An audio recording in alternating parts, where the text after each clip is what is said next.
Ouça agora uma palavra de fé e ousadia para o seu coração, com o reverendo Roberto Barnabé. Seja bem-vindo, Ramos. Deus abençoe, meu jovem. Amém, irmãos? Cumprimento o irmão que está ao seu lado aí, isso aí. Isso aí, muito bom, muito bom. A alegria que estamos sentindo aqui na casa do Deus eterno. Coisa maravilhosa, irmãos. Deus abençoe, irmão João, abençoe Paulinho, as pessoas responsáveis pelo som, Ministério de Louvor aqui, uma bênção, louvores que exaltam o nome do nosso Deus, né? Bom dia, irmãos, amém? Glória a Deus. Pega a sua espada, Mateus capítulo 5, vamos ler o versículo de número 13, graças a Deus, aleluia. Manhã de vitória. Olha, já está aí no televisor aí, ó. Mateus 5,13.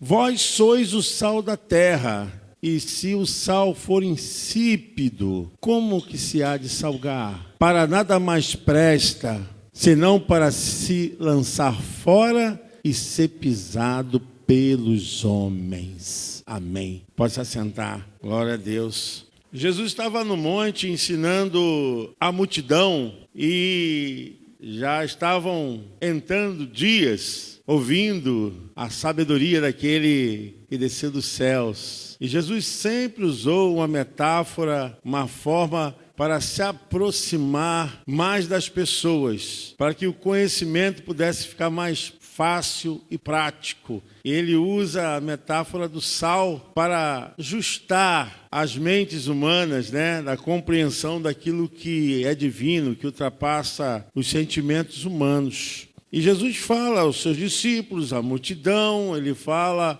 com aquele conglomerado de gente, né, e lá eles ouviram de Jesus: vocês são o sal da terra. Você é o sal da terra. Eu sou o sal da terra. Jesus deixou bem claro essa evidência de vida, evidência de estarmos aqui compartilhando. A importância de eu chegar aqui pela manhã e perguntar: e aí, Carlos Eduardo, como você está? Isso tem importância intrínseca, porque eu sou sal. Porque o sal é extremamente comprometido com aquilo que define a sua realidade, a sua finalidade. É dar sabor. Deixar as coisas muito melhores, deixar as coisas com muito mais colorido.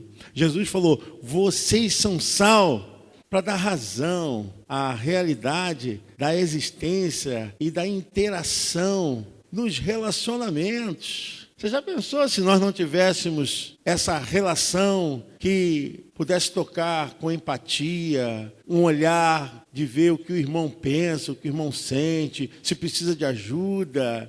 Esse olhar que vai muito mais do que um ato egoísta, um ato isolado, mesquinho. Aí não é sal, aí perdeu o sal, ou talvez até ultrapassou a têmpera do sal. Porque também você ser sal demais estraga, porque ninguém come uma comida muito salgada. E o sal demais, ele perde a sua propriedade de qualidade da atuação, como cloreto de sódio. Perde.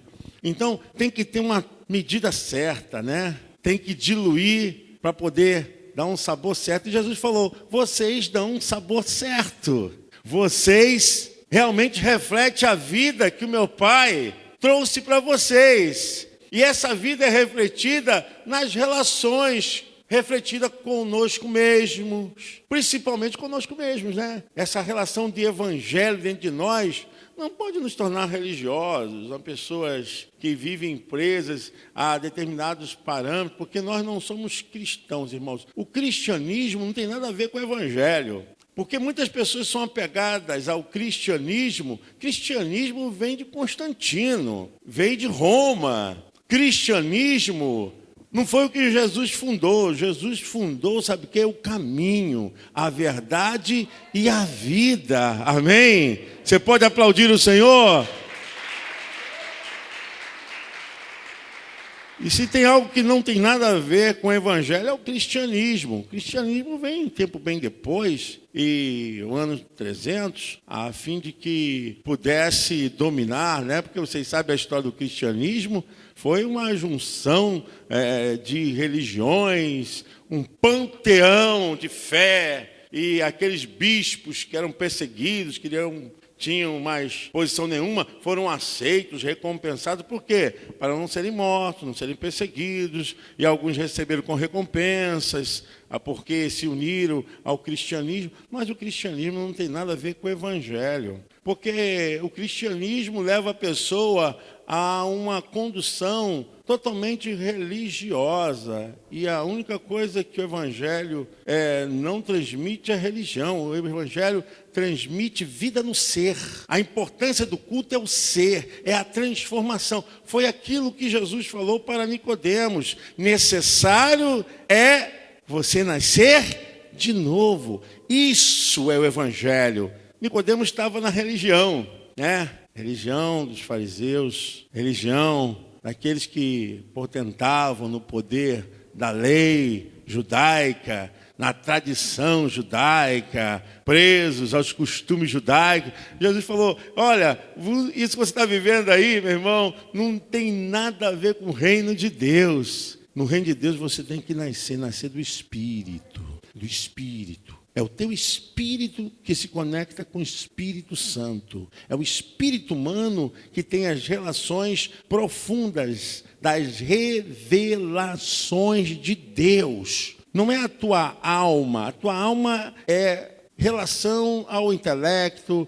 relação ao conhecimento, mas o teu espírito não, revelação das coisas de Deus. E a gente para pensar aqui: vós sois o sal da terra. E se o sal for insípido, como se há de salgar? Para nada mais presta, senão para se lançar fora e ser pisado pelos homens. Essa é a grande realidade. Quando nós constatamos que se as pessoas não sentem falta de você, é que o sal virou insípido. Se você não faz mais diferença na sua casa, é que o sal virou insípido, sem sabor, não tem valia. Sabe aquela coisa que os filhos ficam assim: tô doido que papai chegue em casa, tô doido que papai chegue em casa. E tem aqueles filhos que falam assim: meu Deus, papai vai chegar, meu Deus, que coisa. Porque se tornou insípido a relação desse pai com os filhos, insípido a relação dele com a sua casa. E a gente vê também algumas mulheres reclamando, né, dos seus maridos, né?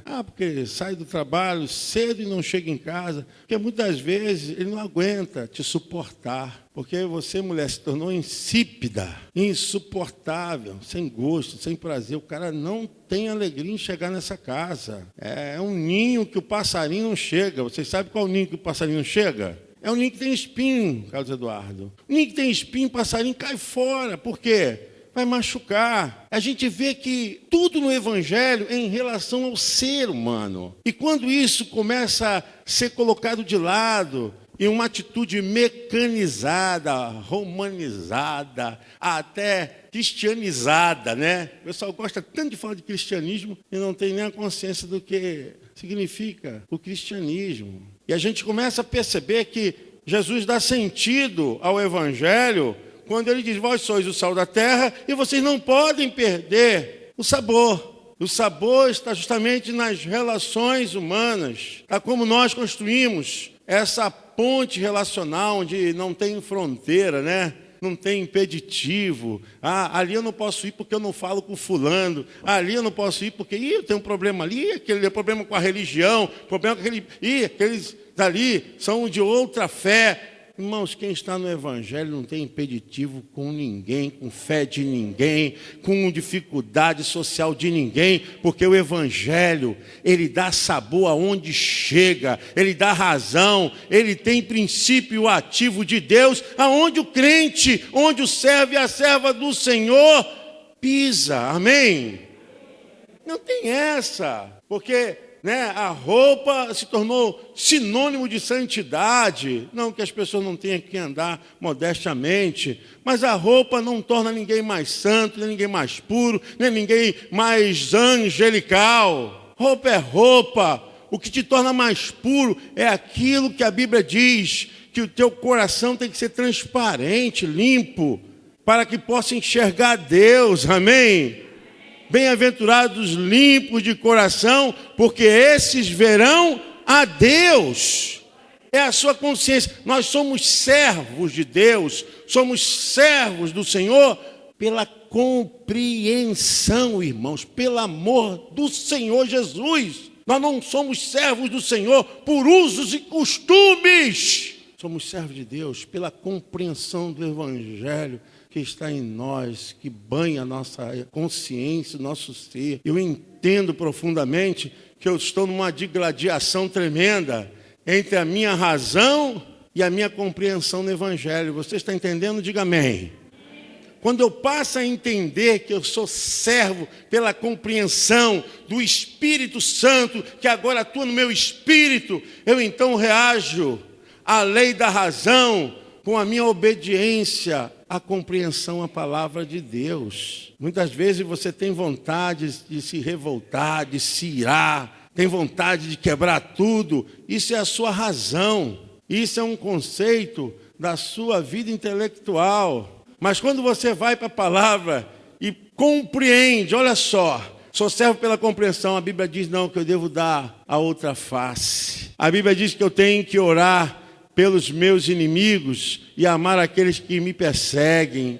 Você vai então pela compreensão. A compreensão do Evangelho não se dá pelo intelecto. A compreensão do Evangelho se dá pelo espírito humano, ser subserviente ao Espírito Santo de Deus. Aí sim, se nós tivéssemos verdadeiramente esse sal que Jesus está falando, a igreja não seria isso que tem sido hoje. Seria muito melhor. Nós estamos nos tornando um amontoados de sal, sal sem sabor. Os porões das nossas vidas têm se tornado um verdadeiro depósito de sal sem sabor. Sinceramente, o testemunho dos crentes são vergonhosos. Os testemunhos de líderes, de pastores, de dirigentes, são vergonhosos. Como é que pode, fulano? Sabe por quê? Porque a compreensão do Evangelho não chegou pelo espírito humano, chegou pela razão. Porque, não, aí eu tenho que reagir. Aí não tem subserviência. Jesus falou, se vocês são verdadeiramente meus discípulos, vocês devem fazer aquilo que eu vos mando. Amém, irmãos? Você pode aplaudir o Senhor? Glória a Deus! Para o Evangelho não existem barreiras, né? Já dizia o poeta Álvaro Tito. Não tem barreiras. Você, aonde chegar, não existem fronteiras, não existem impeditivos, não tem amarras. Nós somos livres. Nós temos sabor. O sabor é o sabor daquele que desceu dos céus para nos dar vida, é nele. Porque, irmãos, o cristianismo aborta tudo que é coisa da liberdade em Cristo. Constrói possessões humanas para que as pessoas sigam e deixam a verdadeira lei, que é a lei do amor, a lei do perdão, a lei que quebra todas as envergaduras do mal, porque você é limpo, você tem dentro de você o Evangelho, você tem a capacidade de compreender as pessoas, você tem a capacidade de orar pelas pessoas que querem o teu mal, porque você sabe que está por detrás dessas mentes. Não se tornar um amontoado de sal sem sabor. O que acontecia é que quando o sal perdia o seu princípio, ele era jogado fora. O sal sempre foi usado na área médica, no tempo de Jesus. Inclusive, a indicação do sal do Mar Morto, com as suas jazidas de sal tremendas, né? Que tem até um percentual maior do que qualquer sal de águas de mares, águas salgadas, é o sal do Mar Morto. Porque o seu princípio também é terapêutico, princípio que cura, né? Inclusive as crianças que nasciam com problemas davam banho de água de salmoura, né? Vocês já ouviram falar sobre isso? Sal tem uma propriedade, não somente na área médica, por causa do sódio, mas também na área de preservação de alimentos. alguns cereais, alguns alimentos que eram levados para sacrificar no altar de Deus. E isso, lá na igreja do Velho Testamento, esses alimentos, esses cereais, eram misturados com sal. Para quê? Para preservá-los até a chegada na casa de Deus. Porque senão o alimento chegaria estragado para ser sacrificado, para ser colocado no altar. Então, o que acontecia? Quando esse sal perdia o sabor, a sua propriedade, ele era jogado na rua, né? Em alguns casos, por causa do inverno tão pesado que era em Israel, e caía neve, e impedia aos transeuntes, aqueles que iam adorar a Deus por causa da neve, eles colocavam sal no pátio, bastante sal no caminho, para quê? Para diluir a neve, né? Para desmanchar a neve. E quando eles pisavam no sal, aquilo fazia com que o gelo se desfizesse. É aonde diz o texto: se o sal perder o seu sabor, perder o seu princípio ativo, ele não vai prestar para nada. Aí que vem o pensamento, a não ser dessa forma, a colocar na estrada, no pátio do templo, onde todo mundo passa, para ser pisado pelos homens. Aí você entende, né? Que quando o sal perde o sabor, meu irmão, quando o marido perde o sabor, quando a esposa perde o sabor, quando o crente perde o sabor, eles são pisados pelas pessoas. Não na literalidade do texto, mas na consciência das pessoas. E fulano de tal, não acredita, está sendo pisado, desacreditado. Então a gente precisa resgatar esse valor. E a relação aqui é muito mais do que uma relação com a religiosidade, do que com o templo, do que com os aspectos do panteão, do templo do grego, aquela coisa que juntava todos os deuses. Não, a ideia aqui é que nós não adoramos a um Deus que tem imagem, a um Deus que tem figura humana, mas nós adoramos um Deus que vive em nós, que nós sentimos, que nós nos relacionamos, somos servos a Ele, sim, somos servos dEle, mas na compreensão da palavra, irmãos. Não sou servo de Deus porque eu ponho a Bíblia debaixo do sovaco e venho para a igreja, sou servo de Deus. Não! Sou servo de Deus porque eu sou totalmente entregue, totalmente diluído na sua obra, totalmente subserviente ao seu espírito, capaz de agir, a entender que as coisas humanas, as coisas da razão, tentam interferir a minha vida com Deus, com o próximo, mas o meu espírito, ele entende as coisas de Deus, o que é de Deus e o que não é de Deus, amém? Essa é a compreensão do Evangelho. O Evangelho é quando você se torna mais humano, quando você se torna mais servos de Deus, quando você sente falta do seu irmão. Esses dias eu estava sentindo uma falta tremenda aqui da irmã Maria, da irmã Lourdes, dos irmãos que estão doentes. E a gente vê isso, como esses irmãos fazem falta. O sal faz falta porque dá tempero. É o sorriso, é a fala, é o abraço, é o jeito dessas pessoas. Por quê? Porque tem a revelação de Deus, tem a revelação dos altos. Quando é crente chato, a gente não sente falta, não. Tem crente que é tão chato que se sair, melhora. Irmãos, está escrito. Quando você se torna chato, você se torna insípido, sem sabor, né? Eu sei o que eu estou falando e vocês sabem o que eu estou falando. Porque quando vem uma pessoa chata para a reunião, você vê, já vem aquela irmã, meu Deus, não aguento. Vai ser salvo? Vai ser salvo, mas que é chato, é chato. E aí, mas por que é assim? Porque não chegou ao nível da compreensão do Evangelho, que é fundamentar os valores dos céus, das coisas, das riquezas insondáveis, através de aspectos e fatores humanos. Quer ficar naquela cobrança, naquela neurose, naquela esquizofrenia do cristianismo, aquela loucura. Aí pessoas que vai para retiro espiritual, pessoa que vai ser evangelismo, faz trabalho de rua, faz intercessão, prega a palavra, mas não muda. O que é essa pessoa? Religiosa. Ela bloqueou a mente. Você está entendendo, irmão? Diga amém. Essa é a palavra. Mas o Evangelho te liberta.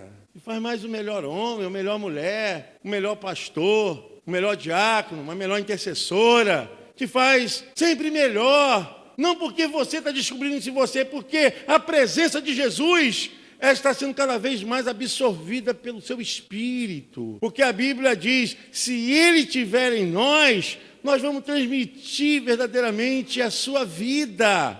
Porque a vida dele é que nos faz verdadeiramente sermos o que ele deseja. É a vida dele, não é o nosso querer, não é a nossa vontade. Às vezes eu falo assim para o irmão, calma meu filho, calma aí. Não, porque eu acho isso, eu acho aquilo. O teu achismo no evangelho não tem nada a ver com Cristo, nem o meu achismo. Traz a palavra, venha e derrame a palavra na sua alma. É isso que é evangelho, não é o que eu acho, o que eu digo. O que eu acho, que eu digo, que eu sei, isso está na questão da razão, isso vai atrapalhar o evangelho. O evangelho é quando você traz justamente esse sal. E o sal, quando ele está trabalhando, ele tem algo assim maravilhoso, porque ele tem um poder de se tornar invisível. Isso que é maravilhoso. Olha, o sal não aparece. Você pode dizer amém? Quem é sal? Quem é sal? Quem é sal? Perde a representação humana, perde a representação estereótipa. Sabe por quê? Porque o sabor é diluído de uma forma que você sente que tem sabor, mas você não consegue ver o sal. Você sabe que tem sabor, ela está com sabor, está mantido, mas você não consegue ver. A vida do cristão é essa, do servo de Deus. É justamente quando ele se torna invisível para as pessoas e muito mais ativo, dando sabor ao reino e ao evangelho de Jesus Cristo. Olha, essa questão que as pessoas dizem assim, mas não é fácil. Eu sempre ouço isso, mas não é fácil, isso é difícil.